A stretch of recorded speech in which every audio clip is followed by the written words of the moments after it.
नमस्कार दोस्तों, आपका स्वागत है हमारे चैनल सक्सेस जर्नी पर। क्या ध्यान का अर्थ बेहोशी है? क्या ध्यान का अर्थ गहरी नींद है? अगर ऐसा है तो फिर होश क्या है, जागरण क्या है, कौन सी बेहोशी है जिसकी मैं बात करता हूँ? शायद बहुत ही कम लोग इसे ठीक से समझते होंगे। आज इसी की मैं बात करूँगा। होश को जगाना और ध्यान में प्रवेश करना, इन दोनों का क्या संबंध है? फिर मेरी पिछली वीडियो में जिसमें मैंने प्रेम की बात की है, उसी प्रेम को परमात्मा के लिए कैसे उपयोग करना है, प्रेम का ध्यान के साथ क्या संबंध है, प्रेम ध्यान के पंख कैसे बन सकता है, यह सारी बातें आज मैं आपको समझाने की कोशिश करूंगा। दोस्तों, शरीर दिखाई पड़ता है, मन दिखाई ही नहीं पड़ता। शरीर का तो पता चलता है लेकिन मन तो पकड़ में ही नहीं आता। शरीर है बाहर, बाहर है मन है भीतर, भीतर। जैसे कंप्यूटर को समझे तो एक है हार्डवेयर, वो पार्ट जो दिखाई पड़ते हैं, वो हिस्से जिनको छूकर अनुभव किया जा सकता है। दूसरा है सॉफ्टवेयर, जिसको छुआ नहीं जा सकता, जिसे सीधे सीधे देखा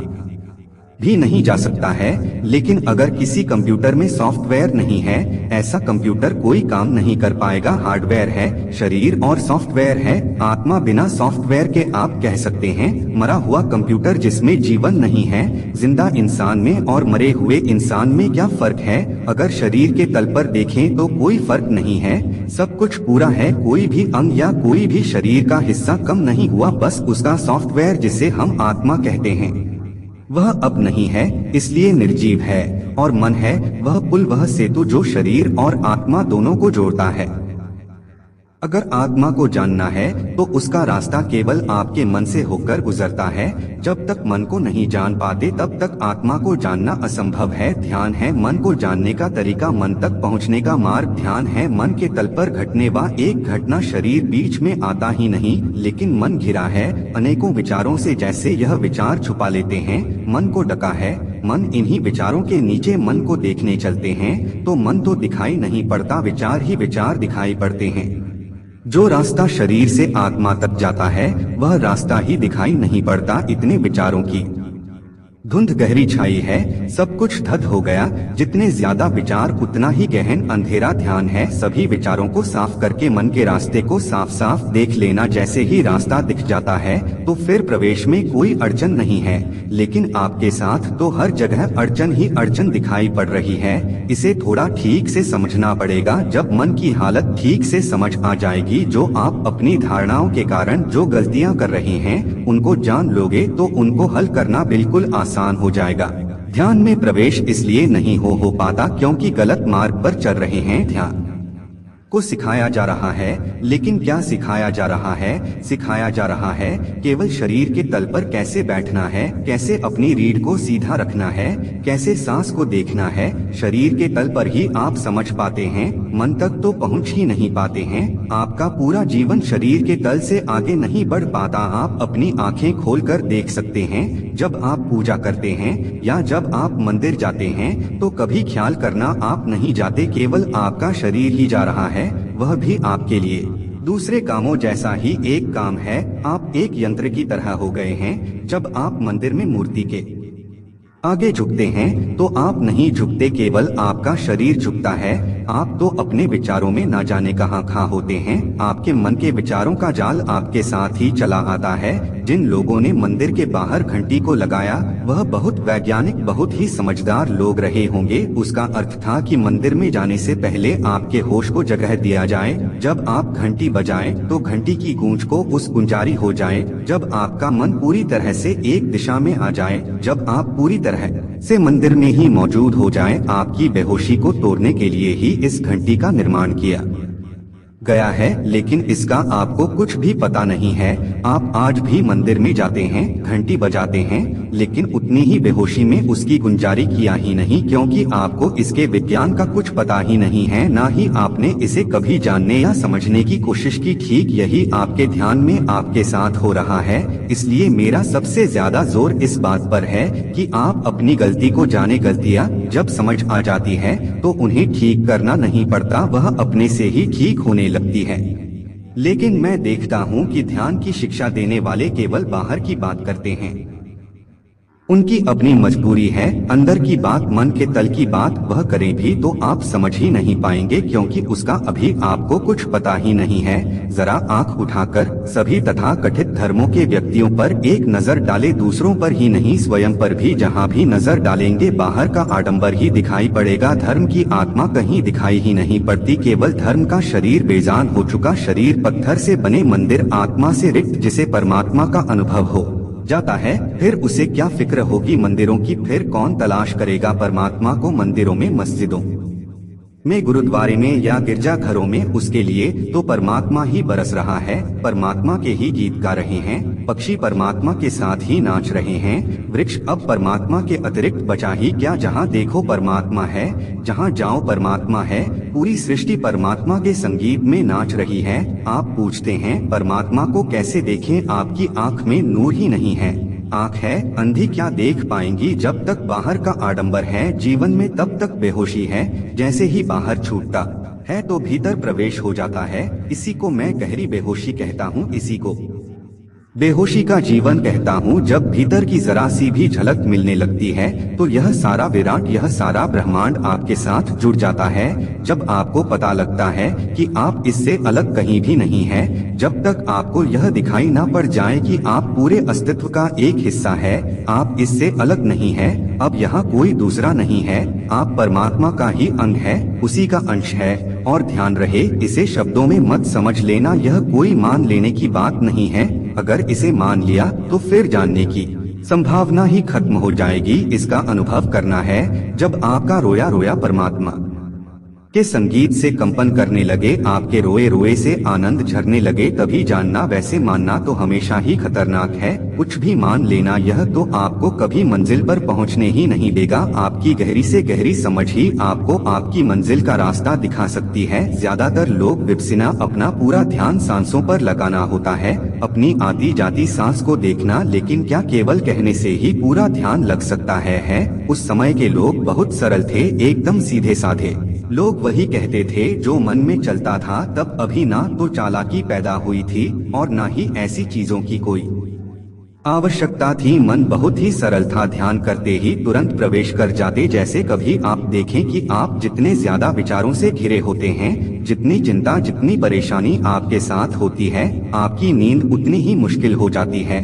लेकिन एक छोटा बच्चा जिसे अभी चिंता का कुछ पता नहीं, जिसका जीवन अभी बहुत सरल है, गुजरा हुआ कल अभी उसके पास है, नहीं आने वाले कल का अभी उसे कुछ पता नहीं, कोई सोच विचार नहीं कि कल क्या होगा, उसकी नींद को देखे उसे तुरंत नींद आ जाती है। जितना ज्यादा कॉम्प्लिकेटेड मन होगा, जितनी ज्यादा उलझने होंगे, जितना बड़ा किसी का लक्ष्य होगा, उतना ही तनाव होगा, उतनी ही नींद आंखों से दूर हो जाएगी, उतनी ही नींद कम हो जाएगी, मुश्किल हो जाएगी। यही हालत ध्यान की है। आपका मन जो 24 घंटे घिरा है उलझनों में, या तो बीते हुए कल की सोचता है या आने वाले कल की, कभी आपको वर्तमान दिखाई ही नहीं पड़ता है। आप अभी के और यही के पल में कभी रहते ही नहीं। वर्तमान तो आपका हमेशा ही छूट रहा है। वर्तमान को देख कौन पाता है? आप बैठते हैं ध्यान करने, लेकिन ध्यान है वर्तमान में हो जाना, अभी के पल में हो जाना। जब आप पूछते हैं कि विचार नहीं रुक रहे तो केवल एक ही कारण है कि आप अभी के पल में मौजूद ही नहीं हो। वर्तमान में तो विचार ठहर ही नहीं सकता। जरा सोचे कि चाहे कोई भी आपका विचार हो, विचार है कहाँ, विचार है ही क्या? या तो गुजरा हुआ कल या आने वाला कल। अभी के पल में अगर आप हो जाएं, तो फिर अभी के पल में तो कोई विचार हो ही नहीं सकता। इसलिए मैं आपको कहता हूँ कि जब आप भूल ही चुके हैं कि वर्तमान के पल में भी जिया जा सकता है, सच तो यह है कि जीवन हमेशा वर्तमान के पल में ही है। आप कभी भी अभी और यहीं के पल में नहीं होते। जो कर रहे हैं उसे तो केवल एक यंत्र के तरीके से करते जाते हैं, बिल्कुल एक मशीन बनकर। आपकी मौजूदगी तो वहाँ है ही नहीं। आप ध्यान भी ऐसे ही करते हैं। जरा ध्यान से देखें कि कौन कर रहा है ध्यान। क्या आपने कभी ध्यान किया है? क्या आप कभी उस पल में मौजूद हो पाए हैं? कभी नहीं। जो उसी पल में मौजूद हो सकता है फिर तो ध्यान में तुरंत प्रवेश होगा। लेकिन आप अपने हर काम की तरह ध्यान को भी काम बना रहे हैं। ध्यान भी आप मशीन की तरह से ही कर रहे हैं, बिल्कुल एक यंत्र की तरह। मशीन में कहीं कोई आत्मा होती है? आपका पूरा जीवन मशीनी है। आपके पास अब बचा ही क्या है? हर बार आपको सिखाई जाती है कैसे चल मैंने आपको कुछ ऐसे ध्यान दिए हैं जिससे आप अभी और यही को अनुभव कर सके। थोड़ा अभ्यास हो जाए आपको इसी पल में ठहर जाने का। इसलिए जो मित्र मुझसे पूछते हैं कि मैं अपने स्वयं के ही निर्मित किए हुए ध्यान पर क्यों जोर देता हूँ, क्यों विपसंधु विचार नहीं चल सकता, क्योंकि सुई का छेद इतना बारीक है कि उस पर पूरा ध्यान लगाना पड़ेगा। अगर उस पल में कोई भी और विचार आपके मन में रहा तो आप निश्चय ही उसमें धागा नहीं डाल पाएंगे। अपने रोजमर्रा के जीवन में पहले आपको ऐसे कामों की खोज करनी होगी जिसमें आपका पूरा ज्ञान जरूरी हो, जो स्वाभाविक तौर पर आपके पूरे ध्यान को खींच ले। लेकिन इसके साथ साथ अपने होश को भी अब जगाए रखना है। विचार अवस्था होती क्या है इसे भी अनुभव करना है। आप पूरे जीवन में आप ऐसे बहुत से काम करते आए हैं जो आपको ध्यान की अवस्था में ले जाते हैं, लेकिन उस समय आप होश पूर्ण नहीं रह पाए। आपका प्रवेश तो ध्यान में हुआ लेकिन उसका आपको कुछ पता नहीं चला, ना ही कभी उस पर आपने विचार किया। इसी को मैं होश पूर्ण होना कहता हूँ। जब दोनों एक साथ हो रहे हैं, आप ध्यान में भी है और आप होश में भी है, आप देख भी पा रहे हैं कि निर्विचार होना क्या है। छोटी छोटी बातों को पकड़े, यहीं से पकड़ा जा सकता है। एक एक सीढ़ी से आप ऊपर पहुंच सकते हैं। कितने लोग विपसंधु में से कभी कभी कोई एक सफल हो पाता है। मैंने अपनी पिछली वीडियो में आपसे प्रेम की बात की है। प्रेम ही परमात्मा है। मैंने नहीं कहा, हमेशा से यही जाना गया। जिसने भी जाना है यही जाना है। जिन प्रेम कियो तिन ही प्रभु पायो, या ढाई आखर प्रेम के बड़े से पंडित हुए। उसका भी यही कारण है कि प्रेम में एक ऐसी विशेषता है कि अगर कभी आप किसी के गहरे प्रेम में उतर सके, कभी आपके जीवन में प्रेम का फूल खिल जाए, तो आपके लिए पूरी दुनिया समाप्त हो जाती है।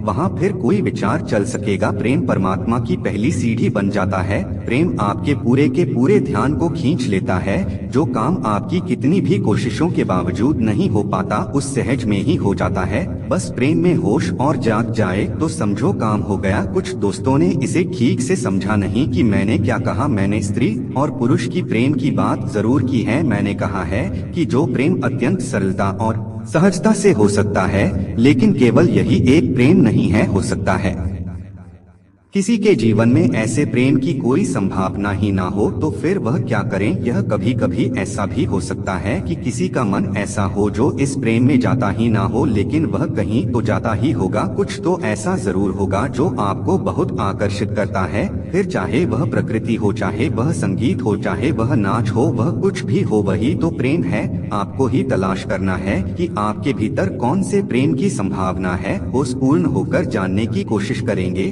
तो जरूर जान जाएंगे। फिर एक बात और, स्त्री और पुरुष का प्रेम दो व्यक्तियों के बीच घटी घटना है। दो लोगों के बीच एक संबंध है। इसलिए भी एक बहुत बड़ी गलती हो जाती है। जब कोई ऐसे प्रेम में पड़ता है तो उसका पूरा ध्यान दूसरे के प्रेम पर ही होता है। उसकी यही चाहत होती है कि दूसरा उसे भरपूर प्रेम दे। यह बिल्कुल ही गलत है। यह प्रेम फिर रह ही नहीं सकता। इस प्रेम में कभी कोई सुगंध पैदा हो ही नहीं पाएगी। ध्यान दूसरे पर तो रखना ही नहीं, ध्यान तो सारा का सारा अपने प्रेम पर ही होना चाहिए। दूसरा प्रेम करता है या नहीं, या फिर कितना प्रेम करता है, इसका सवाल ही नहीं उठता। तुम्हारा अपना प्रेम, तुम्हारे हृदय की बात, तुम कितना प्रेम लुटा सकते हो। बेशर्त प्रेम, जो प्रेम कभी किसी के पैरों की जंजीर नहीं बनता, जो प्रेम दूसरे का सहारा ही नहीं खोजता, जो प्रेम अपने ही भीतर जन्मता है और फिर पूरे विराट में फैलने लगता है। याद रखना कि आपका प्रेम परमात्मा की पहली सीढ़ी है, आखिरी नहीं। जो इसी सीढ़ी को पकड़कर खड़ा रहता है, जो यहीं पर रुक जाता है,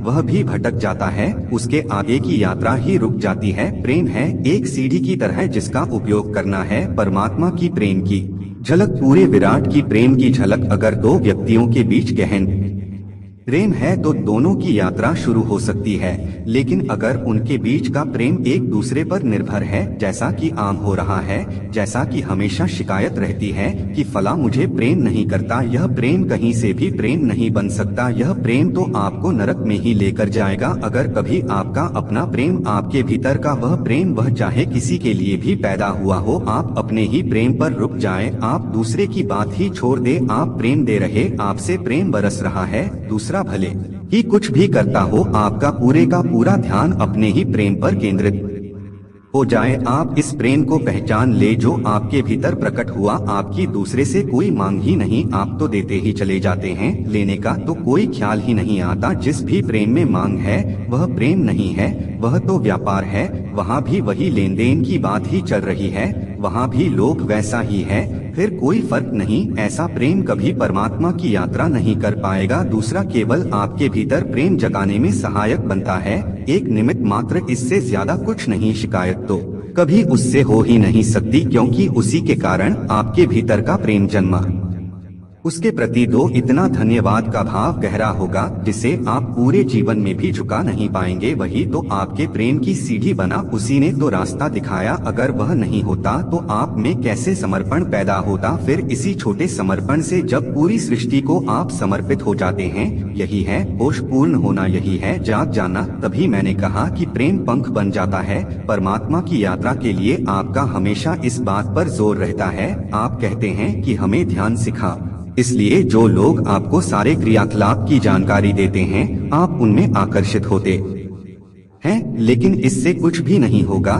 तब भी कुछ हो सकता है जब आपके भीतर गहरी समझ पैदा हो जाएगी, जो कि कभी भी किसी के सिखाने से नहीं आ सकती। वह अगर आ सकती है तो आपके अपने ही जीवन से, अपने ही जीवन को जीकर और उसे जानकर। जब आपको अपने सभी मुखौटे दिखाई पड़ने लगे, जब आपके जीवन का हर एक ढोंग, हर एक झूठ, हर एक छोटे से छोटे नकलीपन, वह सब कुछ जो आपके जीवन के सत्य को कभी प्रकट ही नहीं होने दे रहा है, जब आपको दिखाई दे आपके समाज का असली चेहरा, जो हर रोज आपको नकली करता चला जाता है, जो हमेशा आपके दुख से प्रसन्न होता है और आपके आनंद से दुखी, जो कभी नहीं चाहता कि आप सत्य में प्रवेश करें। इसे ठीक ठीक जान लेना, ठीक ठीक देख लेना, समझ लेना कि अंधे होने में कोई सार नहीं। समाया गया है कि आंखें खोलकर अपनी बुद्धि और अपने विवेक से सब कुछ साफ साफ देखना है। केवल तभी आपके जीवन में कोई क्रांति घट सकती है। अंधे होकर किसी भी नियम का पालन करने से पहले जरा आंखें खोलकर प्रकृति के नियमों को जरूर देख लें। चाहे कितना भी उन्नत समाज हो, चाहे वह कितने भी अच्छे नियमों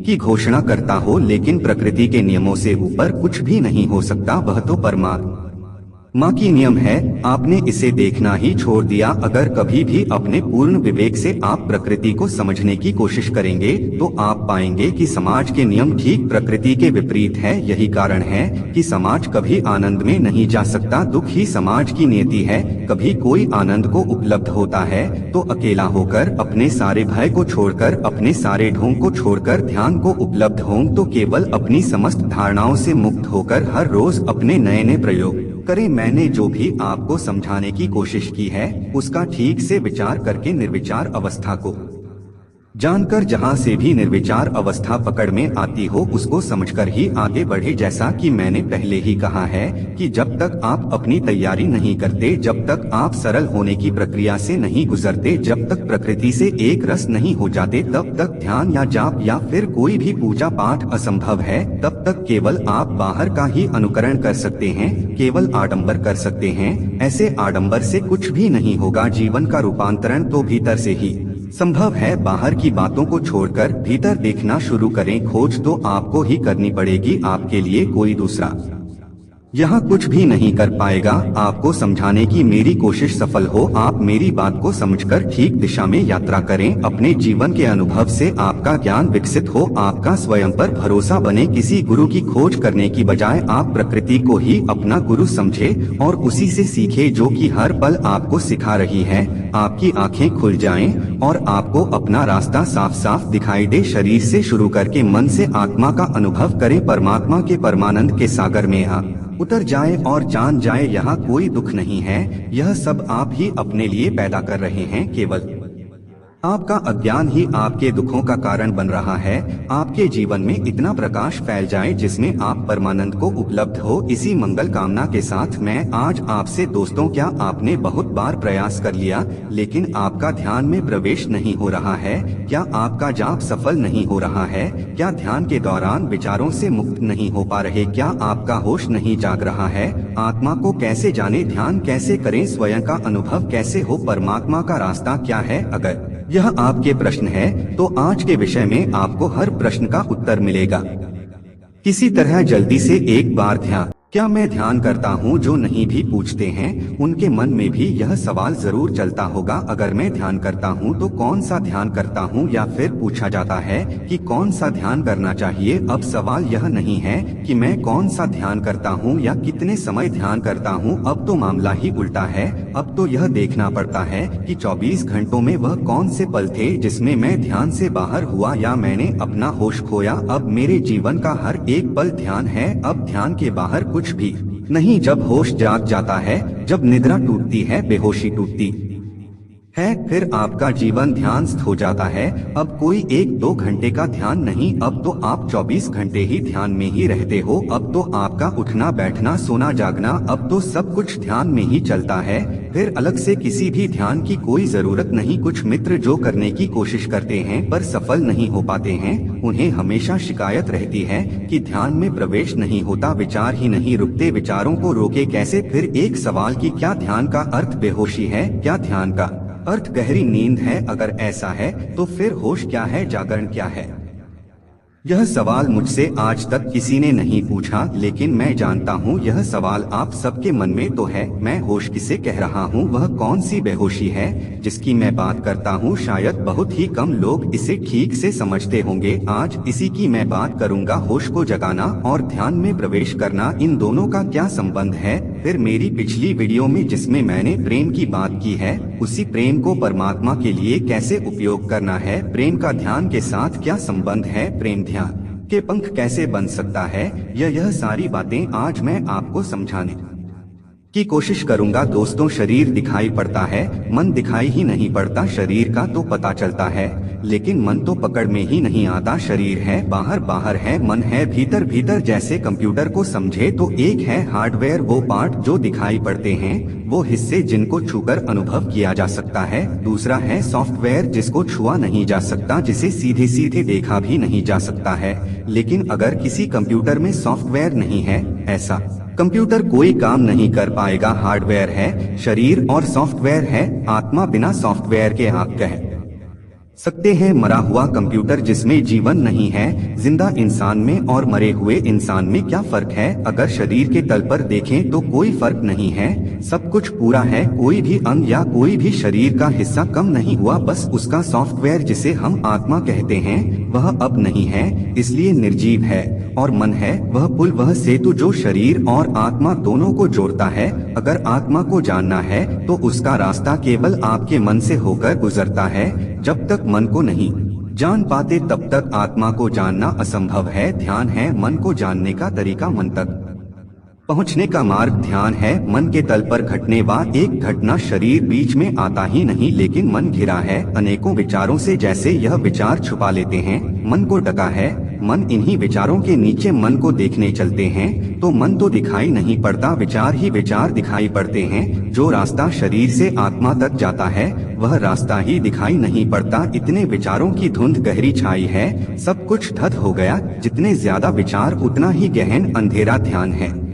सभी विचारों को साफ करके मन के रास्ते को साफ साफ देख लेना। जैसे ही रास्ता दिख जाता है तो फिर प्रवेश में कोई अड़चन नहीं है, लेकिन आपके साथ तो हर जगह अड़चन ही अड़चन दिखाई पड़ रही है। इसे थोड़ा ठीक से समझना पड़ेगा। जब मन की हालत ठीक से समझ आ जाएगी, जो आप अपनी धारणाओं के कारण जो गलतियां कर रहे हैं उनको जान लोगे तो उनको हल करना बिल्कुल आसान हो जाएगा। ध्यान में प्रवेश इसलिए नहीं हो पाता क्योंकि गलत मार्ग पर चल रहे हैं। ध्यान को सिखाया जा रहा है, लेकिन क्या सिखाया जा रहा है? सिखाया जा रहा है केवल शरीर के तल पर कैसे बैठना है, कैसे अपनी रीढ़ को सीधा रखना है, कैसे सांस को देखना है। शरीर के तल पर ही आप समझ पाते हैं, मन तक तो पहुंच ही नहीं पाते हैं। आपका पूरा जीवन शरीर के तल से आगे नहीं बढ़ पाता। आप अपनी आंखें खोलकर देख सकते हैं, जब आप पूजा करते हैं या जब आप मंदिर जाते हैं तो कभी ख्याल करना आप नहीं जाते, केवल आपका शरीर ही जा रहा है।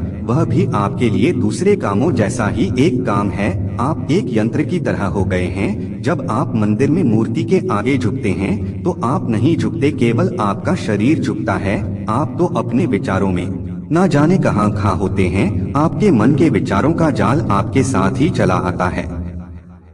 जिन लोगों ने मंदिर के बाहर घंटी को लगाया वह बहुत वैज्ञानिक, बहुत ही समझदार लोग रहे होंगे। उसका अर्थ था कि मंदिर में जाने से पहले आपके होश को जगह दिया जाए। जब आप घंटी बजाएं तो घंटी की गूंज को उस गुंजारी हो जाए। जब आपका मन पूरी तरह से एक दिशा में आ जाए, जब आप पूरी तरह से मंदिर में ही मौजूद हो जाएं, आपकी बेहोशी को तोड़ने के लिए ही इस घंटी का निर्माण किया गया है। लेकिन इसका आपको कुछ भी पता नहीं है। आप आज भी मंदिर में जाते हैं, घंटी बजाते हैं, लेकिन उतनी ही बेहोशी में उसकी गुंजारी किया ही नहीं, क्योंकि आपको इसके विज्ञान का कुछ पता ही नहीं है, ना ही आपने इसे कभी जानने या समझने की कोशिश की। ठीक यही आपके ध्यान में आपके साथ हो रहा है। इसलिए मेरा सबसे ज्यादा जोर इस बात पर है कि आप अपनी गलती को जाने। गलतियां जब समझ आ जाती है तो उन्हें ठीक करना नहीं पड़ता, वह अपने से ही ठीक होने लगती है। लेकिन मैं देखता हूँ कि ध्यान की शिक्षा देने वाले केवल बाहर की बात करते हैं, उनकी अपनी मजबूरी है। अंदर की बात, मन के तल की बात वह करें भी तो आप समझ ही नहीं पाएंगे, क्योंकि उसका अभी आपको कुछ पता ही नहीं है। जरा आंख उठाकर सभी तथाकथित धर्म मुंह के व्यक्तियों पर एक नजर डाले, दूसरों पर ही नहीं स्वयं पर भी। जहाँ भी नजर डालेंगे बाहर का आडंबर ही दिखाई पड़ेगा, धर्म की आत्मा कहीं दिखाई ही नहीं पड़ती। केवल धर्म का शरीर बेजान हो चुका, शरीर पत्थर से बने, मंदिर आत्मा से रिक्त, जिसे परमात्मा का अनुभव हो जाता है। फिर उसे क्या फिक्र होगी मंदिरों की? फिर कौन तलाश करेगा परमात्मा को मंदिरों में, मस्जिदों में, गुरुद्वारे में या गिरजा घरों में? उसके लिए तो परमात्मा ही बरस रहा है, परमात्मा के ही गीत गा रहे हैं, पक्षी परमात्मा के साथ ही नाच रहे हैं, वृक्ष अब परमात्मा के अतिरिक्त बचा ही क्या? जहाँ देखो परमात्मा है, जहाँ जाओ परमात्मा है, पूरी सृष्टि परमात्मा के संगीत में नाच रही है। आप पूछते हैं परमात्मा को कैसे देखें? आपकी आंख में नूर ही नहीं है। आंख है अंधी, क्या देख पाएंगी? जब तक बाहर का आडंबर है जीवन में तब तक बेहोशी है। जैसे ही बाहर छूटता है तो भीतर प्रवेश हो जाता है। इसी को मैं गहरी बेहोशी कहता हूँ, इसी को बेहोशी का जीवन कहता हूँ। जब भीतर की जरा सी भी झलक मिलने लगती है तो यह सारा विराट, यह सारा ब्रह्मांड आपके साथ जुड़ जाता है। जब आपको पता लगता है कि आप इससे अलग कहीं भी नहीं है, जब तक आपको यह दिखाई ना पड़ जाए कि आप पूरे अस्तित्व का एक हिस्सा है, आप इससे अलग नहीं हैं, अब यहाँ कोई दूसरा नहीं है, आप परमात्मा का ही अंग है, उसी का अंश है। और ध्यान रहे, इसे शब्दों में मत समझ लेना, यह कोई मान लेने की बात नहीं है। अगर इसे मान लिया तो फिर जानने की संभावना ही खत्म हो जाएगी। इसका अनुभव करना है। जब आपका रोया रोया परमात्मा के संगीत से कंपन करने लगे, आपके रोए रोए से आनंद झरने लगे, तभी जानना। वैसे मानना तो हमेशा ही खतरनाक है, कुछ भी मान लेना यह तो आपको कभी मंजिल पर पहुंचने ही नहीं